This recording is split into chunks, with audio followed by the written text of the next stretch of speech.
Hello, and welcome back to the ADHD-Friendly podcast. I'm Patty Blinderman. I'm an ADHD coach and your host of all things ADHD-Friendly. This is episode 21, and as we're getting ready to spring forward yet again, today I'll be talking about some daylight saving time strategies to manage springing forward and losing an hour of sleep with a little bit more ease. I'm going to begin by just giving you a little bit of information around the history of daylight saving time and how it impacts us. So it initially began in Germany during World War I as a way to conserve fuel. But WebMD says that daylight savings time forces our internal clocks to compete with our watches. They describe this as saying that our internal clocks regulate all the processes of our liver function, our immune system, and our body's physiology, which means that any disruption can have significant effects. This year, that change is on March 13th, and studies actually show that this springing forward and losing an hour of sleep is linked to increased traffic accidents, higher rates of stroke, and more heart attacks.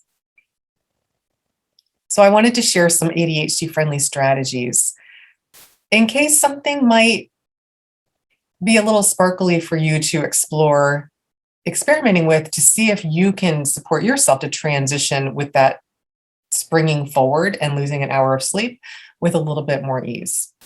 So these strategies, again, come from WebMD. And the first is to start going to bed 15, 20 minutes early in the days leading up to the time change. Strategy number 2 is to avoid alcohol and caffeine, which can disrupt your sleep. Number 3 is to support your future self with a lighter schedule. So if possible, for those first few days immediately following the time change, see if there's a way to pare down the number of appointments you have, the schedule that you have in place for yourself, just to make it a little bit lighter so that you're able to navigate it a little bit more easily. Number 4 is to get some exercise during the day.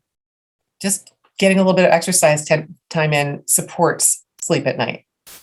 The 5th is to get some time in the sun with sunscreen so that you are supporting yourself by having the time in the sun, which again can support your ability to transition to sleep at night.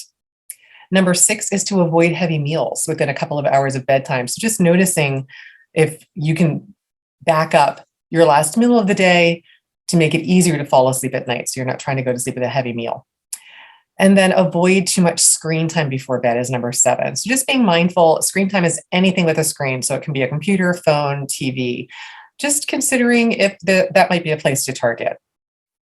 Maybe, deciding at a set time you're going to transition away from screens to support transitioning to sleep. And then number 8 is to create a sleep-friendly environment.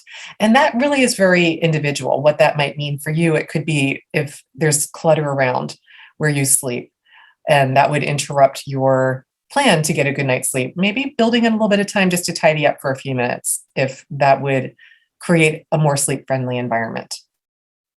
And then one thing I was really inspired to share when I thought about doing this podcast was my own ADHD-friendly experiment from last year. So I call this my spring forward hack.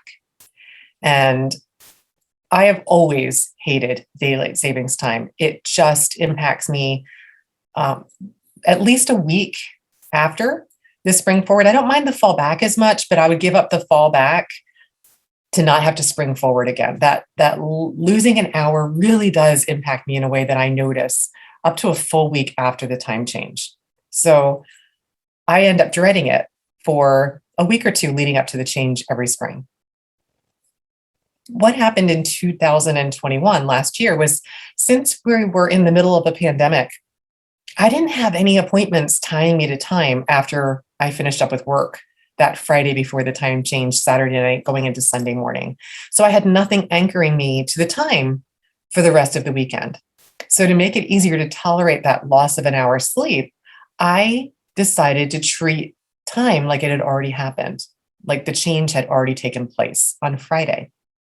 So at 4 p.m. on Friday, when I finished up work, I went around and changed every clock in my house forward. So I moved it up to 5 p.m. Really 2 days before the time change was going to happen. I did it Friday. And so all day Saturday, I had decided it had already happened. All of my clocks reflected this, and I just treated the hour like it was already gone. And something magic happened. What I realized was that instead of resenting and dreading it, I felt that magical space of getting to choose. I decided that I was going to go ahead and change the time. And because it felt like a choice, it just created more ease for me to tolerate that. In addition to changing the clocks ahead, I just went to bed about 15 or 20 minutes earlier on Friday night, and I set an alarm to wake up on Saturday morning. I did the same thing on Saturday night, but actually on Sunday morning, I forgot to set an alarm, but I was still able to fall asleep at my normal time Sunday night. So the time change happened Saturday into Sunday, and by Sunday night, I fell asleep at my normal time, and I woke up Monday morning completely adjusted to the time change. It really was like it didn't even happen. I was so blown away by this experience that I captured the details in my personal owner's manual. I wrote it down so I'd remember, and I even put it in my calendar as a reminder the Friday before the daylight savings time, so I would remember what I did and be able to repeat it. I now am looking forward to daylight savings time for the first time ever. Springing forward isn't creating that dread and resentment. It's pulling me into it thinking, oh, I wonder if it'll happen the same way, because I already ran an experiment that worked for me. So that's all that I wanted to share in this week's ADHD-Friendly podcast. As always, I sincerely appreciate your time, focus, and attention as I shared some ADHD-friendly ways to support you to spring forward with more ease. If you want to run an ADHD-friendly experiment of your own, maybe consider identifying what you will do to support losing an hour of sleep, such as turning the clocks back a little bit earlier, or getting more time in the sun, a little bit of exercise, tidying up. Pick one thing to experiment with and just notice how it supports you to transition with the spring forward of daylight savings time. If you like this episode, please subscribe to my podcast and recommend it to a friend. Until next time, tally ho.